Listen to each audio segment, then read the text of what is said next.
Our liturgy today is a little different. It interrupts the usual flow of the numbered ordinary Sundays in our cycle.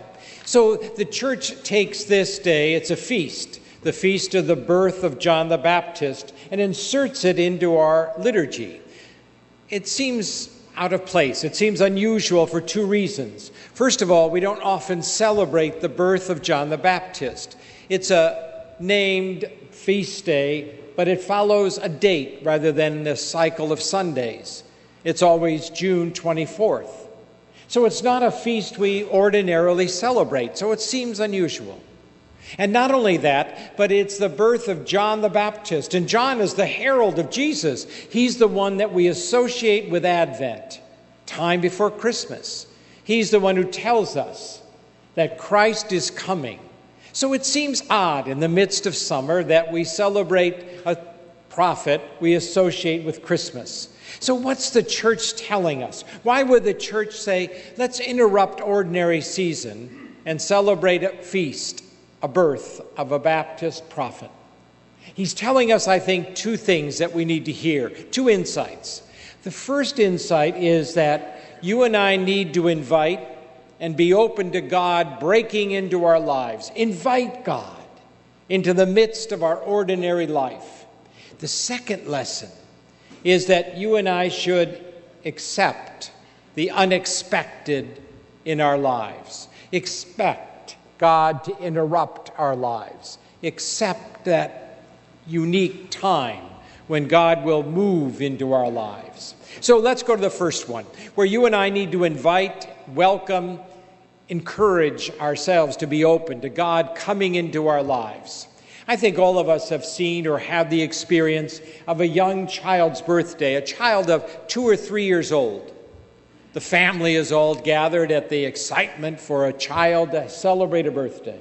Even though that child doesn't really know what's happening, they are excited. There are presents, there is the attention, there is even food and a cake.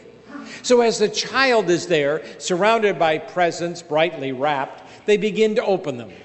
The boxes are large, and so the excitement is great, and ripping open the colored paper even more exciting. And then we've all had the experience. Here that child is of 2, 3, maybe 4, opening the box, peering inside, seeing the toy, looking at the toy, taking it out, looking in wonder, and then for the next hour playing with the box. Yeah, they always do that. Now, what does that have to do? And I think a lot with this feast day. Because you see, the child, to the chagrin of those of us who have bought the toy, finds great possibility in that cardboard box. They don't see just a cardboard box. They see an opportunity. With their imagination, they can do different things with that box. You and I see only the cardboard box. We are limited often in our imagination. We've limited our possibilities, our opportunities, and that's the insight into this feast day. All of the readings today talk about be careful of that limitation you put on God. Your limitation. Just because you and I can't imagine it, I can't understand it, I can't foresee it, doesn't mean God isn't able to do it. Look at the first one, Isaiah the prophet. Here Isaiah is saying, I feel as though my life is in vain. What he's really saying is, I think I've wasted my life because God did not do what I thought God should have done. In the second reading, here we have John the Baptist himself telling the crowd, who you think I am not. He is saying, because you're limiting your imagination of what God will do and can do, you cannot imagine I am a prophet of one to come. That one is going to be like you, who's going to come and save you. You've limited your imagination. You've limited God's power. And then finally, the gospel. And here it's the relatives of John the Baptist who are telling his parents, we have no relative by that name. Now, what they are saying is, we do not know who this child will become. We're not sure of who this child will be. We're not prepared for this kind of child. They have limited God's power in the life of John.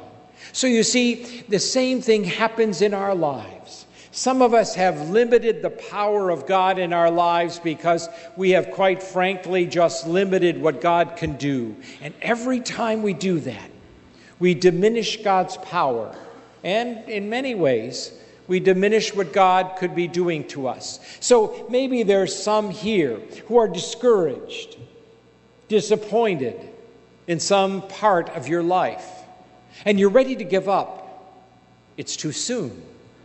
God is still doing things. Because you and I can imagine God doing something different doesn't mean God cannot do something different. God still changes lives. God still interrupts our lives and comes in the midst of them. And if we are not able to say, invite God into our life and let go of our limited understanding, our limited vision, we will make a terrible mistake. Because some have limited God's power and not invited God's power into their life, they are not all that they could be. For without bringing God into our life, without letting go of our limited understanding, there are some whose addictions persist because they cannot see God as a new power in their life. Because they have limited God's power in their life, there are some who continue in destructive lifestyles and behaviors and never emerge from those shadows. Because they have limited God's power and not invited him into the midst of their life, there are some whose anger and violence never allows them to find peace or reconciliation. There are others who will not stop their lying and find a new, more healthy and truthful way of living. And there are others who cannot abandon their betrayals to embrace a more faithful life, all because they are limiting and not inviting the Lord in the midst. This feast day tells us you should abandon that limited way of thinking. Invite God into the midst of your life, and you'll discover new futures and surely recover hope. That's the first lesson. But the second lesson is equally important. It's about accepting the unexpected. You know the story of John, his birth, but more importantly about Zechariah, the husband, the father. You know that he is unable to speak. He is told by the messenger of the Lord that you and your wife will have a child. This was thought impossible. Now, some would say that's why he cannot speak. He will not accept that God could do this. This is impossible, unheard of. But I think there's also another reason. Within the promise, within the prophecy of the Gabriel, the messenger, is not only the birth of a child, but the name of the child. And I think there's another reason he is struck without speech. Because you see, in his generation, his time, much like in ours, you named a child to honor someone often. So whether the child is a girl, she may take the name of the mother or the grandmother. If it is a boy, a father or grandfather. Naming the child not only identified the child in this time and history, but it was a way of saying, take up some of the goodness of that person. Imitate your mother, your grandmother. Follow the profession your father, grandfather. So more importantly in Zechariah's time, to name a child after the father was to say, this one will be like you. This one will follow your direction. This one will obey your commands. He will be one of us. He will be part of our family. He will continue what we've done. So now you understand why the relatives say, why would you name him John? No one in the family has that name. And they're saying, if you do this, he will not be like us. So what happens? They go first to Elizabeth and they say, what name shall we name him? And she said, you will name him John. And in that word, this woman, this courageous person says, I know God is going to do something different. I will accept God doing something different with this child, something I had not expected, something I had not planned for. I will accept this child may be different than I anticipated. Then they go to plead a case. They go now to the father. Surely the father will have more sense. They go and they say, what name? He says, give me a tablet. He doesn't speak it, he gestures. He writes on the tablet, this child's name will be John. He too now has accepted that this child may not be all that they had thought, may not be what they had planned or anticipated, but God will do what God will do, and it'll be good. He accepts it. And so the child is named John. Now, what does that tell us? There are many times when you and I encounter people in our lives who are different than we anticipated. They are not all that we had expected. And it's a pleading call to say, let God do in their lives what God will do. Sometimes it is a child or a grandchild who seems to walk, to follow the words, the music of a distant drummer.